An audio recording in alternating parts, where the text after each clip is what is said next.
अस्सलाम बच्चों। देखिए हमारे पास अब ये एक न्यूमेरिकल है Dalton's law of partial pressure के हवाले से ही। अच्छा, इस न्यूमेरिकल में हमें क्या कुछ दिया गया है और क्या करना है। तो सबसे पहले तो हमारे पास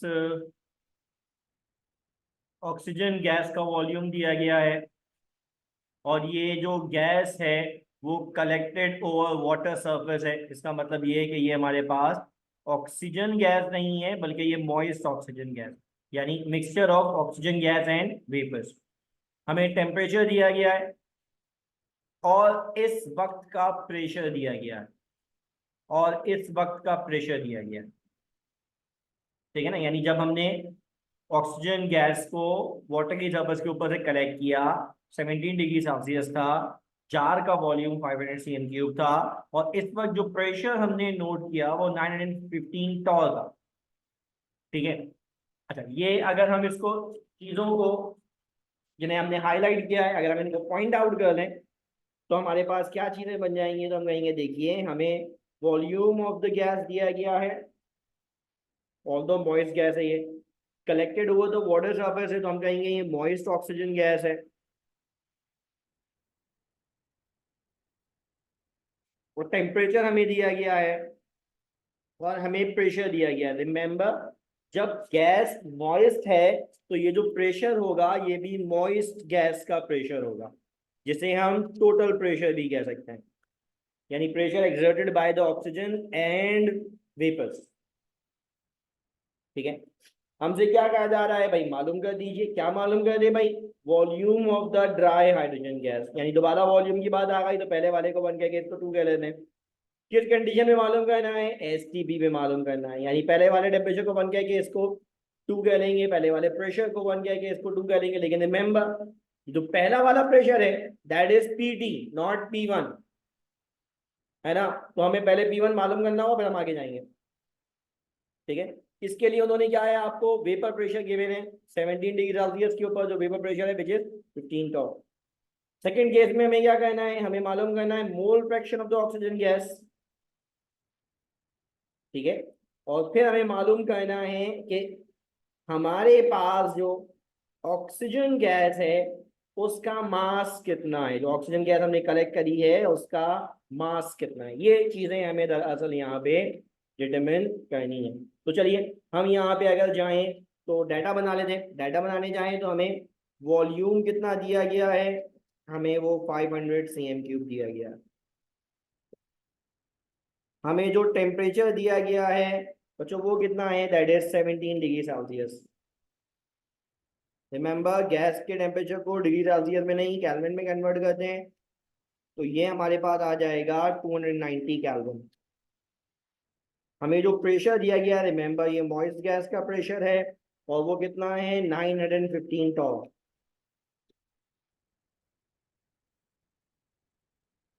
ठीक है। अच्छा, आगे जाएं, हमें क्या करना है, हमें नंबर 1 वॉल्यूम मालूम करना है। वॉल्यूम मालूम करना है तो पहले वाले को 1 कह के इसको 2 कह लेते हैं। किस कंडीशन में मालूम करना है? Standard temperature. तो भैया पहले वाले टेम्परेचर को 1 कह के इसको 2 कह लेते हैं। स्टैंडर्ड टेम्परेचर कितना होता है? 273 केल्विन। और प्रेशर क्या है? पहला वाला प्रेशर हमें मालूम ही नहीं है, ये ड्राई गैस की बात हो रही है तो ये इसका P2 हमें गिवन है, वो कितना है 716 टॉ। ठीक है। अब P1 भी मालूम नहीं है हमें, रिमेंबर P1 हमें मालूम नहीं है।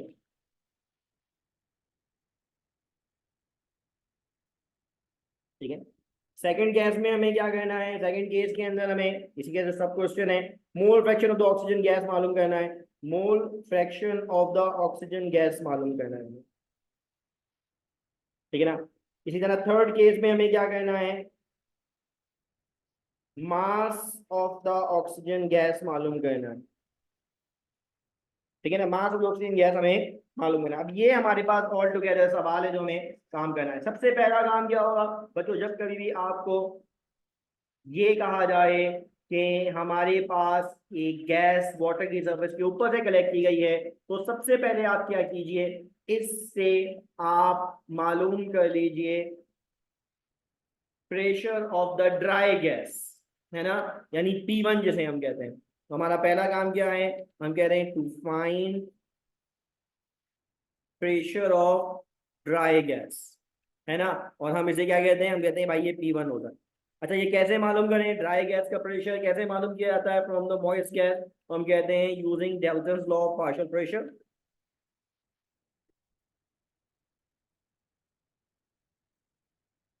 अच्छा वो क्या है हमारे पास, Dalton's law of partial pressure क्या है, वो कहता है भाई pressure of the moist gas बराबर होता है pressure of the dry gas plus vapour pressure. तो अगर मैं pressure of the dry gas मालूम करना चाहता हूं, अगर मैं pressure of the dry gas मालूम करना चाहता हूं, तो मेरे पास ये क्या बन जाएगा, pressure of the moist gas minus the vapour pressure. अब मॉइस्ट गैस का प्रेशर कितना बच्चों, 915 टॉर। कब, 17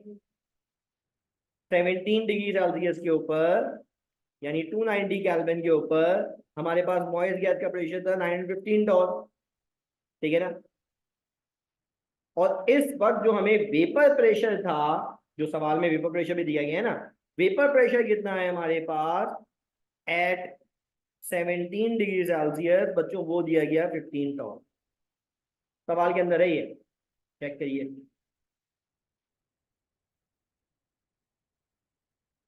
है ना, ये हमारे पास।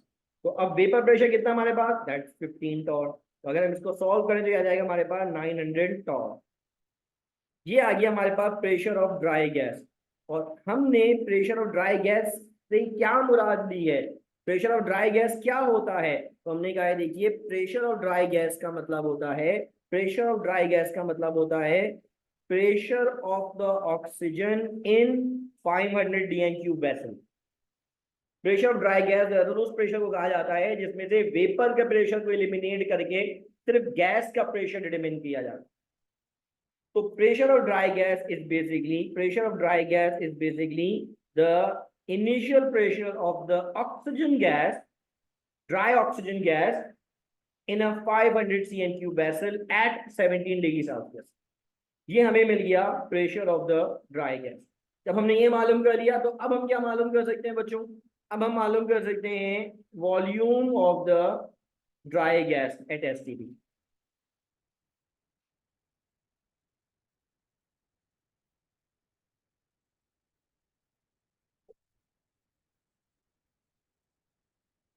अब STP पे अगर हमें ड्राई गैस का वॉल्यूम मालूम करना है, पहले टेम्परेचर प्रेशर कंडीशन वॉल्यूम कुछ और थी, अब चेंज हो चुकी है, तो वो हमें मालूम करना है। जब ये काम करना हो तो हम क्या करते हैं, हम इस्तेमाल करते हैं general gas equation at different condition.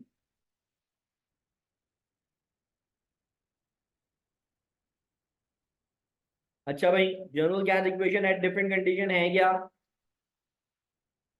General gas equation at different condition है क्या, तो भाई वो है हमारे पास P1 V1 by T1 equals to P2 V2 by T2।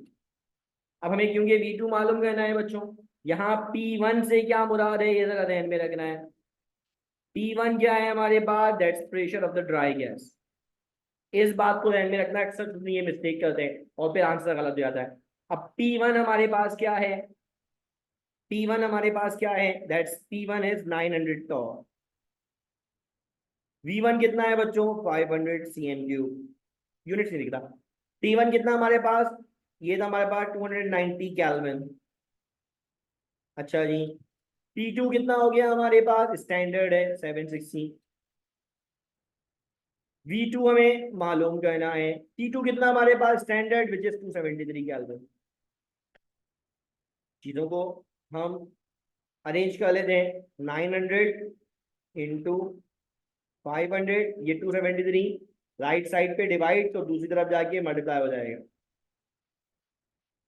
4 divided by 290, ये 760, राइट साइड पे अगर मल्टीप्लाई हो रहा है ऊपर लिखा तो नीचे लेफ्ट तरफ जाएगा तो डिवाइड पे जाएगा, नीचे जाएगा 760, that is equal to V।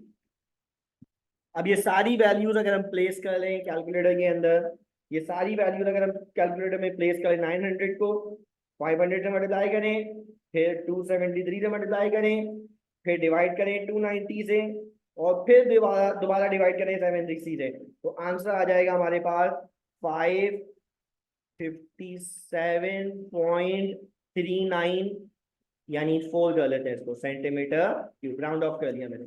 ये बच्चों हमारे पास आ गया volume of the dry gas at STP, यानी सवाल का पहला हिस्सा सॉल्व हो गया। सवाल का पहला हिस्सा हमारे पास सॉल्व हो गया। अच्छा जी, अब हमें क्या मालूम करना है? अब हमें क्या मालूम करना है? Mole fraction of the oxygen gas.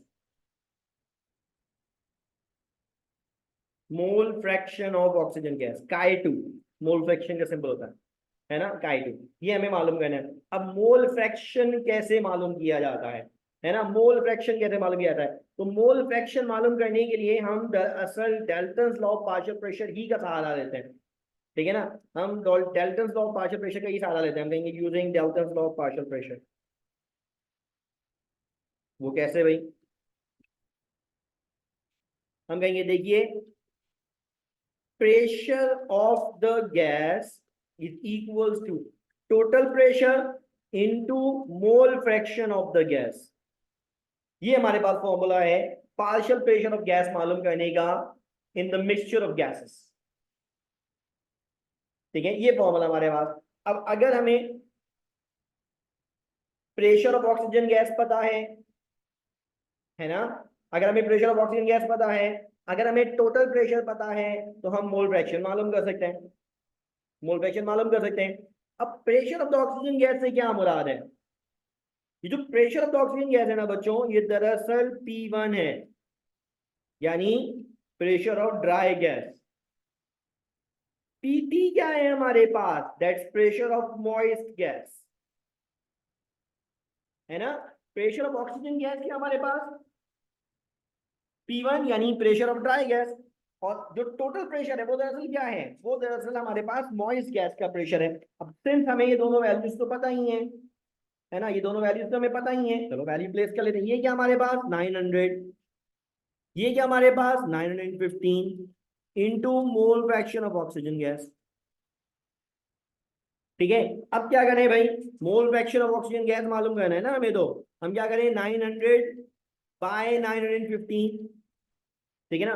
अब 900 डिवाइड बाय 915 कर लें अगर हम, 900 डिवाइड बाय 915, तो आंसर हमारे पास क्या आ जाएगा? That's mole fraction of the oxygen gas becomes 0.9836, मतलब 4 कर लेते हैं राउंड ऑफ करके। ये हमारे पास आ गया mole fraction of the oxygen gas, ये आ गया हमारे पास mole fraction of the oxygen gas.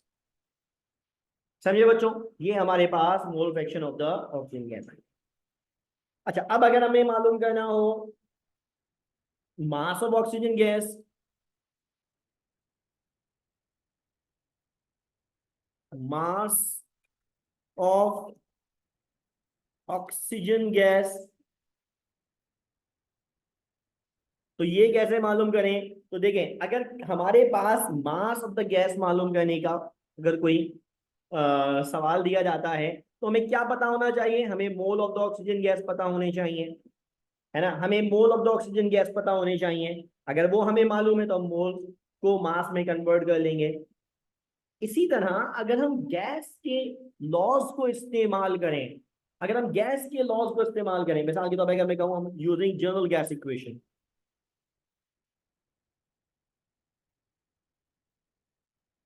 General gas equation क्या है हमारे पास? हम कहते हैं पीवी इक्वल एनआरडी होता है ना बच्चों, पीवी इक्वल्स एनआरडी। एन की जगह क्या लिखूं? Mass by molecular mass, RT. अब क्योंकि इस फॉर्मूले में मास की टर्म इस्तेमाल हो गई है और मैं जानता हूं कि यहाँ गैस कौन सी है, तो मैं ये फॉर्मूला इस्तेमाल कर सकता हूं। लेकिन ये फॉर्मूला इस्तेमाल करते हुए मुझे चंद चीजों की रिक्वायरमेंट होगी। अच्छा भाई, वो क्या है चंद चीजें? नंबर 1, हमें pressure of the oxygen gas पता होना चाहिए, विच इज P1 मान लीजिए, P ड्राई मान लीजिए। हमें वॉल्यूम ऑफ द वैसल पता होना चाहिए, वो तो गिवन है 500 cm3, है ना, इनिशियल कंडीशन के लिए बात करें हम। हमें गैस का मॉलिक्यूलर मास पता होना चाहिए, प्राय गैस O2 है, ऑक्सीजन गैस है, मॉलिक्यूलर मास पता है। R तो गैस कांस्टेंट है, ऑलवेज नोन है। और हमें टेम्परेचर पता होना चाहिए। देखिए सवाल के अंदर 17 डिग्री सेल्सियस दिया गया था। देखिए वॉल्यूम गिवन है, टेम्परेचर गिवन है, P1 हमने डिटरमिन कर लिया है, ठीक है ना। और हम जानते हैं गैस कौन सी, तो मॉलिक्यूलर मास भी आ गया ना। हम इस फॉर्मूले से ये काम आसानी से कर सकते हैं, ठीक है। चले भाई वैल्यूज को प्लेस कर लेते हैं। P1 कितना है, P1 ध्यान में रखिएगा, P1 ड्राई गैस वाला प्रेशर 900। ऑक्सीजन की बात हो रही है ना, ऑक्सीजन की बात हो रही है, तो इसका मतलब dry oxygen, oxygen means dry oxygen. Volume कितना है बच्चों, 500 इक्वल्स टू मास, तो हमें मालूम करना है मॉलिक्यूलर मास कितना है, ऑक्सीजन गैस है that is O2 32 multiplied by gas constant R 0.0821। Now temperature कितना है हमारे पास, टेम्परेचर कितना है हमारे पास 290 केल्विन। अब ये वैल्यू हमने प्लेस करी, लेकिन यहां एक अदद मिस्टेक करी है हमने। वो क्या है, वो क्या है, आइडेंटिफाई करनी है हमें मिस्टेक। क्या मिस्टेक करी हमने यहाँ पे, अगर हमने ये सिंपल वैल्यू प्लेस कर ली होती तो ये हमने यहाँ पे एक मिस्टेक करी है। ये बात कि यहाँ एक मिस्टेक करी है हमने, ये बताना दरअसल आपको मकसद था, इसलिए मैंने आपको ये तमाम वैल्यूज लिख दी, ठीक है ना। ये तमाम वैल्यूज लिखी, और वो क्या मिस्टेक करी है, तो हमने बोला देखिए यहाँ पे हमने गैस कांस्टेंट आर इस्तेमाल किया है। हमने बोला अच्छा बिल्कुल सही है, गैस कांस्टेंट आर इस्तेमाल किया है, बिल्कुल दुरुस्त कह रहे हैं आप। अब अगर हमने गैस कांस्टेंट आर इस्तेमाल किया है तो उसे उसके लिए हमें दो बातों को ध्यान में रखना होता है। क्या, प्रेशर को एटीएम में कन्वर्ट करना है, टॉर अलाउड नहीं। वॉल्यूम को डीएम क्यूब में कन्वर्ट करना है, सीएम क्यूब अलाउड। ये दोनों प्रॉपर्टीज हमने क्या करा है, यहां पे लिख दी तो गलत किया, यहां पे लिख दी तो गलत किया। फिर क्या करें, फिर क्या करें भाई, फिर हमें प्रेशर को एटीएम में कन्वर्ट करना जरूरी है, प्रेशर को एटीएम में कन्वर्ट करना जरूरी है। कैसे करें एटीएम में कन्वर्ट, तो हम कहते हैं देखें 900 टॉर को 760 से डिवाइड कीजिए, 900 डिवाइड बाय 760 कीजिए, 900 डिवाइड बाय 760 करेंगे तो आपके पास आंसर आएगा 1.184 विच इज एटीएम, है ना। इसी तरह, इसी तरह 500 सीएम क्यूब को 1000 से डिवाइड करें, आंसर आएगा 0.5 डीएम क्यूब, है ना। नाउ अब इन वैल्यूज को, इन वैल्यूज को इनकी जगह सब्स्टिट्यूट कर दें, अब सॉल्व करेंगे आंसर सही आएगा, है ना। ये वाला जो हमारे पास सोल्यूशन है वो ठीक नहीं है। क्यों नहीं है, क्योंकि प्रेशर एटीएम में नहीं था, टॉर में था, वॉल्यूम सीएम क्यूब में था, डीएम क्यूब में नहीं था। लिहाजा अब हमें इसे कन्वर्ट करके सॉल्व करना होता है। 1.184 which is ATM, 0.5 DM cube is equals to mass, molecular mass 32, gas constant 0.0821 into 290। चले वैल्यूज को जरा इंटरचेंज कर लेते हैं। 1.184 इंटू 0.5 इंटू 32 डिवाइड हो रहा है ना राइट साइड पे, लेफ्ट पे जाएगा तो multiply, now divided by 0.0821 divided by 290 equals to W।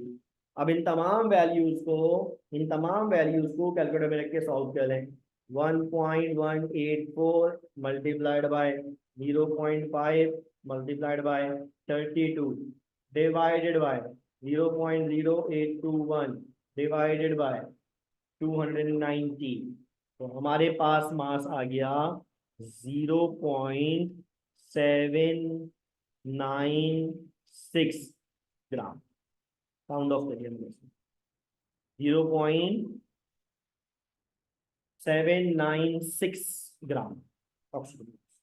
ये बच्चों हमारे पास ऑल टुगेदर पूरा सवाल, ठीक है ना। सवाल को मैंने जरा काफी हद तक एक्सटेंड किया था, मैं चाहता था कि एक सवाल हम जरा कहाँ तक पहुंच सकते हैं इस सवाल में, हम जरा वो डिटरमिन करें, इसलिए मैंने जानबूझ के सवाल को थोड़ा सा एक्सटेंडेड फॉर्म में करवाया। होप आपको समझ में आ गया हो। ठीक है बच्चों, चलो अल्लाह हाफिज़।